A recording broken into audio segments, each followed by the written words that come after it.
Baik, bismillahirrahmanirrahim. Assalamualaikum warahmatullahi wabarakatuh. Kita lanjutkan perkuliahan kita. Topik pada perkuliahan kali ini adalah keputusan harga. Materi ini saya dapatkan dari internet dengan sumbernya adalah sebagai berikut. Baik, masuk ke definisi atau pemahaman terkait dengan price, harga ya Mas dan Mbak ya.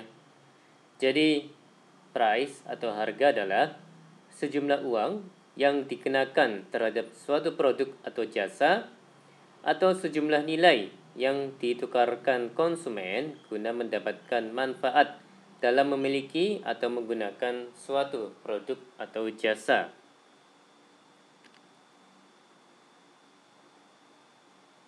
Jadi berikutnya adalah terkait dengan pertimbangan. Saya ulangi. Berikutnya adalah terkait dengan pertimbangan dalam harga. Jadi keputusan harga ada dua faktor ya, Mas dan Mbak. Yang pertama adalah faktor internal, dan yang kedua adalah faktor eksternal. Nah, untuk yang faktor internal adalah tujuan pemasaran, strategi bauran pemasaran, biaya, serta pertimbangan organisasi. Sedangkan faktor eksternal ada pasar dan permintaan, ada persaingan, dan ada faktor lainnya seperti ekonomi, penjualan kembali, dan pemerintah.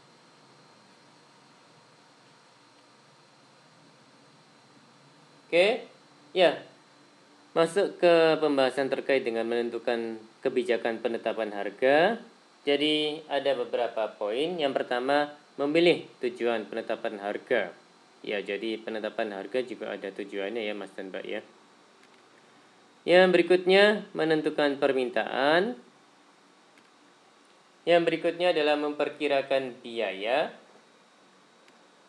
Poin keempat adalah analisis biaya, harga, dan tawaran pesaing. Poin nomor 5 adalah memilih metode penetapan harga. Dan yang berikutnya adalah memilih harga final.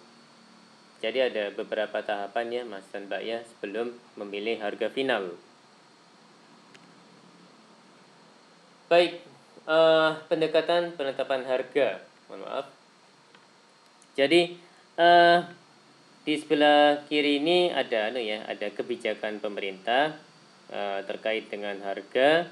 Jadi yang atas adalah price ceiling. Jadi keterangannya adalah price too high, little or no demand. Jadi kalau harganya terlalu tinggi ya Mas dan Mbak ya konsumen juga kan akan malas membelinya karena harganya terlalu tinggi.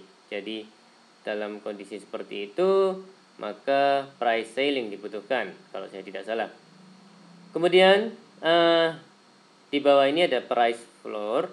Jadi pada saat ini price too low, harganya terlalu murah ya, terlalu rendah. Jadi no profit possible. Tentunya ini dari sudut pandang penjual Mas dan Mbak. Jadi di sini di selang ini ya ada keterangan range of visible prices. Jadi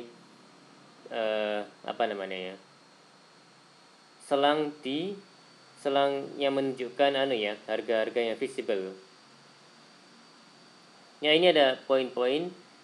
Yang pertama adalah permintaan di pasar sasaran, strategi bisnis dan pemasaran, ada diferensiasi produk, ada harga pesaing, ada harga barang substitusi,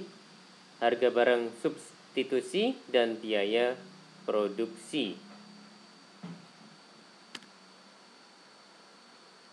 Baik, ini ada beberapa pendekatan dalam penetapan harga.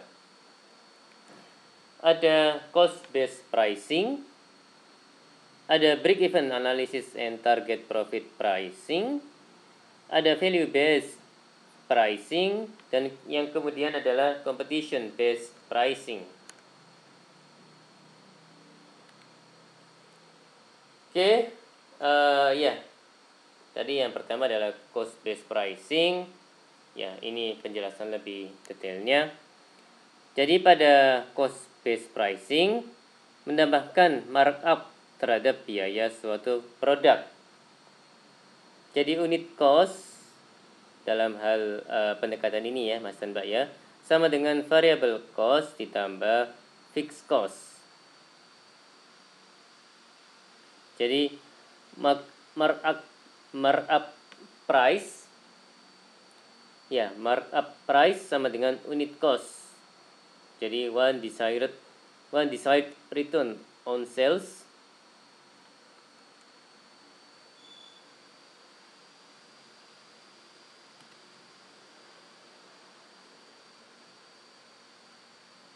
ya, masuk ke break even analysis and target profit pricing.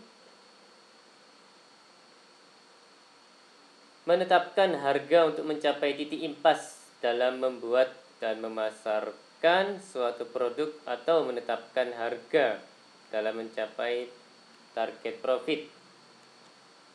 Jadi break even volume ya, fixed cost ini sepertinya dibagi dengan price variable cost. Jadi yang sebelumnya ini juga ini ya, apa namanya ini, sepertinya ini fixed cost dibagi dengan unit sales. Ya, mudah-mudahan saya tidak salah.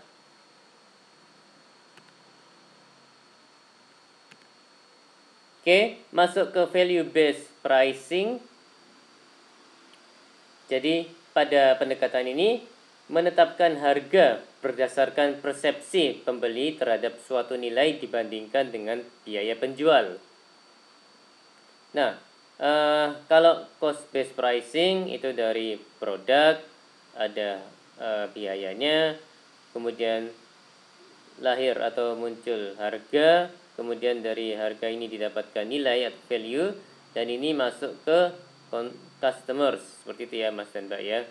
Nah, sedangkan untuk value based pricing, jadi dari customers atau konsumen itu apa namanya ya, mendapatkan nilai dari mereka gitu ya, dari value-nya itu berasal dari para konsumen, dari customers, kemudian dari situ lahir akan muncul harga atau price, kemudian dari price itu akan muncul biaya ya, ini sepertinya biaya produksi, kemudian dari situ akan muncul produk yang memang apa namanya ya, sesuai dengan keinginan atau apa namanya ya, sudut pandang customers ya, seperti itu ya Mas dan Mbak ya. Jadi bisa dilihat di sini urutannya dibalik gitu ya Mas dan Mbak ya. Jadi kalau cost base itu berasal dari produk, kemudian ujungnya adalah customers. Sedangkan untuk value based pricing itu berasal dari customers dan ujungnya adalah produk, seperti itu Mas dan Mbak. Oke, masuk ke competition based pricing. Pada pendekatan ini menetapkan harga berdasarkan harga yang ditetapkan pesaing untuk jenis produk yang serupa. Jadi pesaing menetapkan harga segini gitu ya, X rupiah gitu. Nah, perusahaan menentukan harga jualnya apa namanya, untuk produk ini sesuai dengan atau namanya, berdasarkan harga yang dibuat oleh harga yang dimiliki oleh pesaing gitu ya, untuk produk yang serupa. Oke, masuk ke strategi penetapan harga produk baru. Jadi ada beberapa poin. Ada market skimming pricing. Jadi pada strategi ini menetapkan harga yang tinggi untuk produk baru untuk mendapatkan pendapatan maksimum dari segmen yang berkeinginan untuk membayar harga yang tinggi. Jadi fewer but more profitable sales.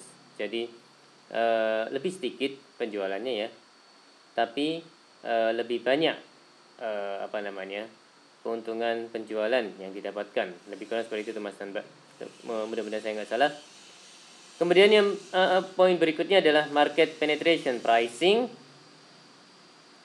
Jadi pada strategi ini menetapkan harga yang rendah untuk produk baru untuk menarik pembeli yang banyak dan pangsa pasar yang besar.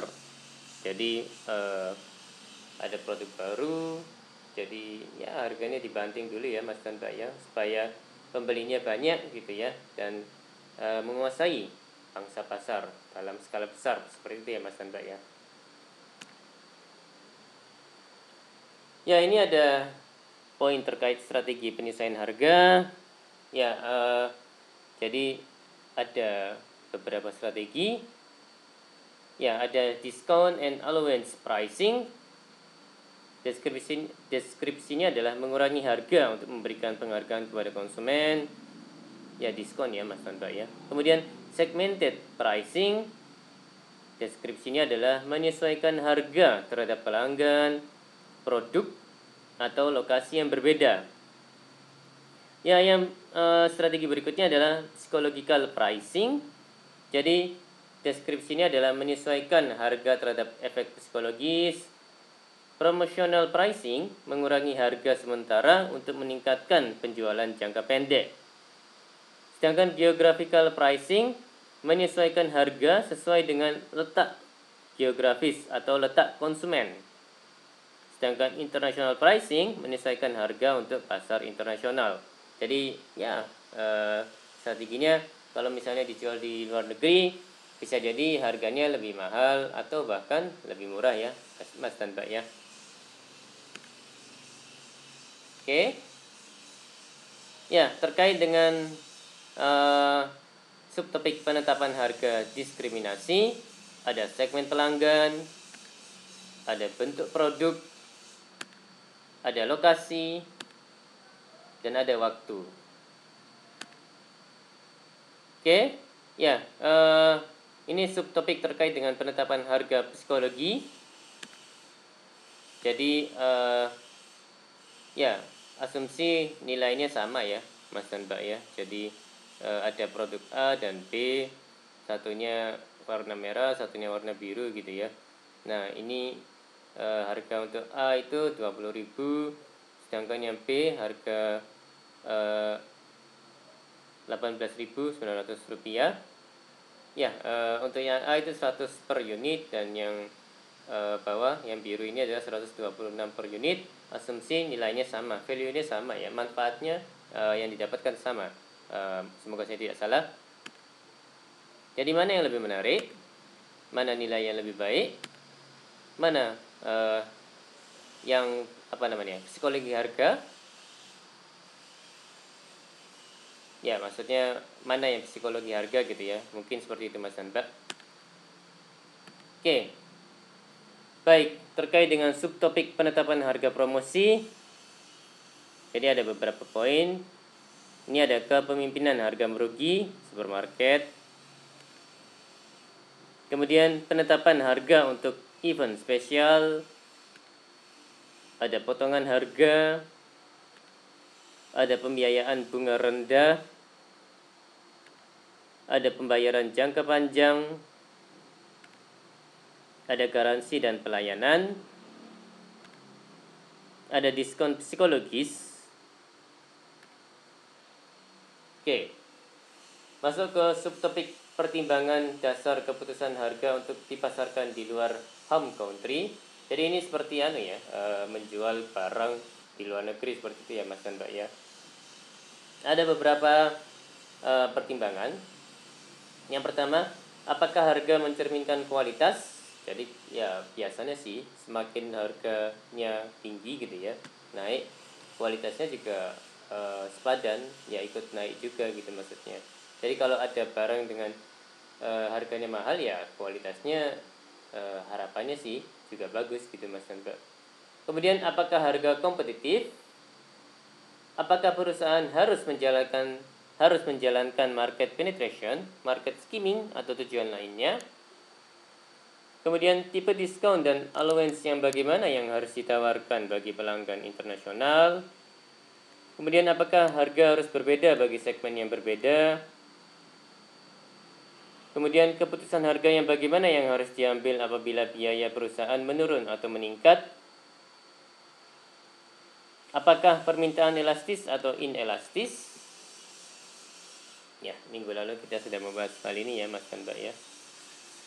Apakah harga yang ditetapkan perusahaan dilihat oleh pemerintah host country sebagai harga yang wajar atau eksploitatif? Jadi ya namanya juga tingkat kesejahteraan negara kan berbeda-beda. Ada negara yang kaya, ada yang negara miskin. Jadi kalau penetapan harga segini gitu untuk suatu negara, apakah ini masuk harga yang wajar atau harga yang eksploitatif? Ya, ini relatif ya Mas dan Mbak ya. Kemudian apakah hukum dumping berlaku di host country? Oke, ini ada kasus Sony Betamax ya. Ini menggunakan market skimming. Ya, saya akan membacakannya. It was fantastic really when you have a new product that is as jazzy as a videotape recorder. You really skim off the cream of the consuming public. The Betamax was selling for over $1,000. Yeah, $1,295. But there were so many wealthy people who wanted to be the first in the neighborhood that it just went woof like a vacuum. It flew off the shelf. Ya, ini di USA ya, di tahun 1976.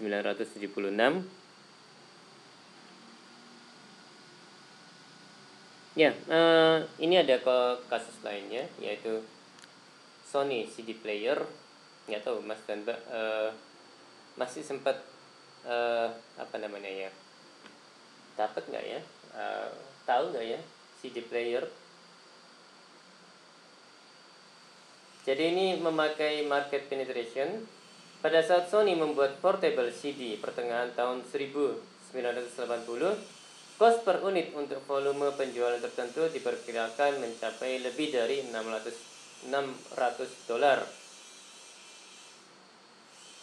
Karena harga jual dari produk ini diharapkan akan menjadi harga yang murah, maka Akio Morita menginstruksikan manajemen untuk menghargakan produk ini $300 untuk dapat mencapai penetrasi. Karena Sony adalah global marketer, volume penjualan yang diharapkan dicapai untuk pasar ini akan mengarah kepada scale ekonomis dan lower cost.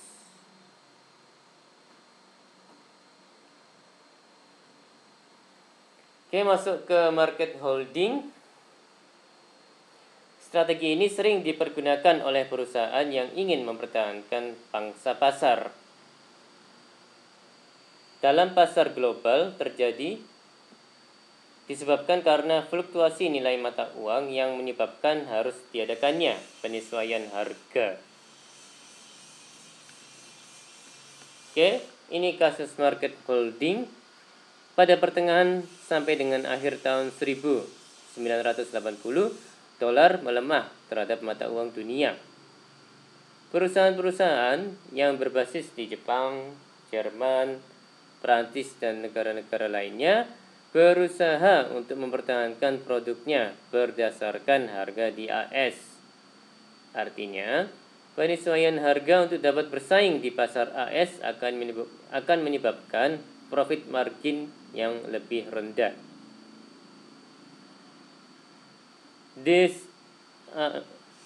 The American consumer is not going to swallow those price increases. We are taking a tremendous hit. We are living on air and inspiration. Ya, ini menurut Max Imgrut,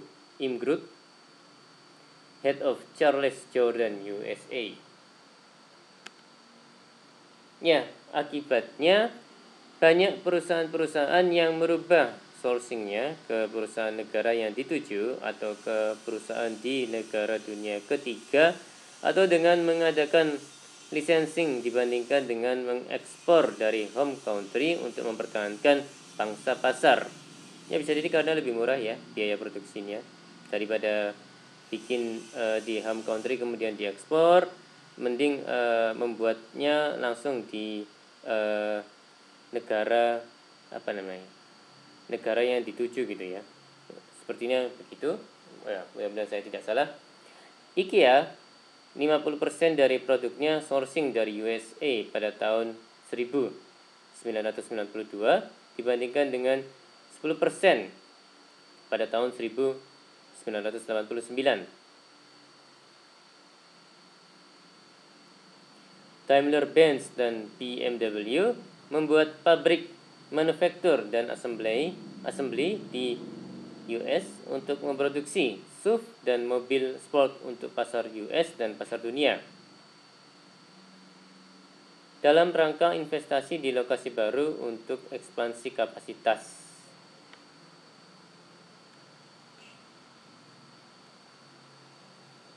Oke, baik, masuk ke pengaruh lingkungan terhadap keputusan harga. Jadi pengaruh-pengaruh lingkungan tersebut ya ada fluktuasi nilai mata uang, ya ini kalau lebih kalau misalnya terkait dengan ekspor impor ya Mas dan Mbak ya. Kemudian klausul nilai tukar, penetapan harga di wilayah yang mengalami inflasi, campur tangan dan subsidi pemerintah. Jadi memang pemerintah juga berpengaruh terhadap harga yang muncul ya Mas dan Mbak ya. Kemudian perilaku pesaing dan hubungan harga dan kualitas. Jadi ya seperti yang tadi sudah disampaikan, bahwa kalau harganya makin tinggi, makin mahal ya kualitasnya juga harapannya sih lebih bagus juga. Jadi ada harga, ada barang gitu ya Mas dan Mbak ya.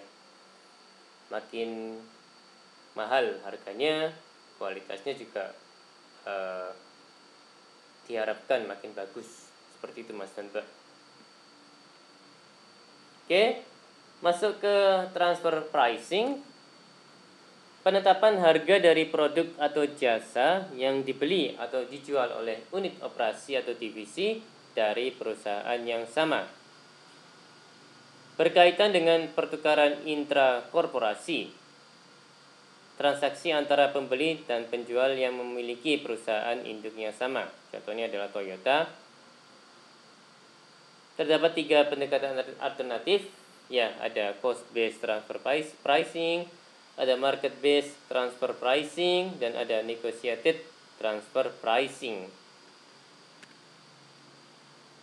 Oke, masuk ke subtopik global pricing, 3 alternatif kebijakan. Yang pertama, extension atau ethnocentric. Poin-poinnya adalah harga dari suatu produk atau jasa sama di pasar dunia dan importir yang menanggung biaya angkut dan tarif. Kelebihannya simple, kekurangannya tidak dapat merespon situasi pasar dan persaingan di setiap pasar nasional.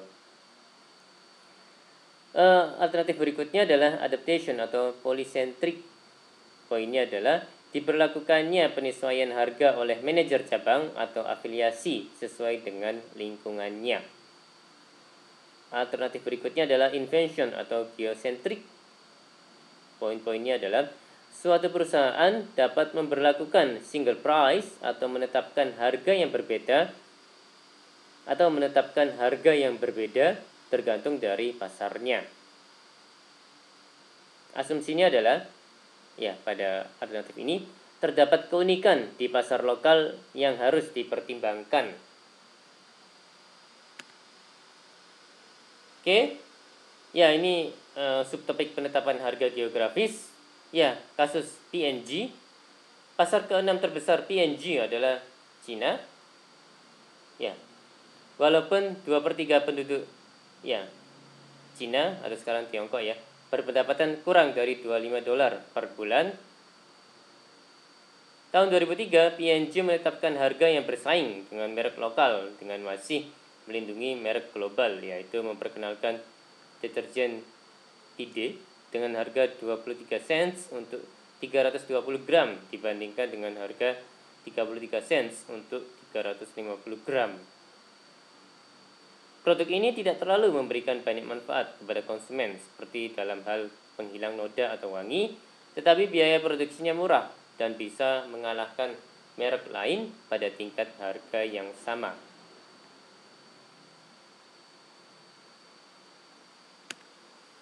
Baik, demikian dari saya.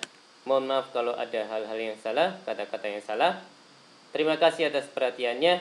Ya, mohon dibaca lagi ya Mas dan Mbak ya materi ini. Ya, jika ada yang mengganjal, mohon saya dikabari. Ya, terima kasih atas perhatiannya. Wassalamualaikum warahmatullahi wabarakatuh.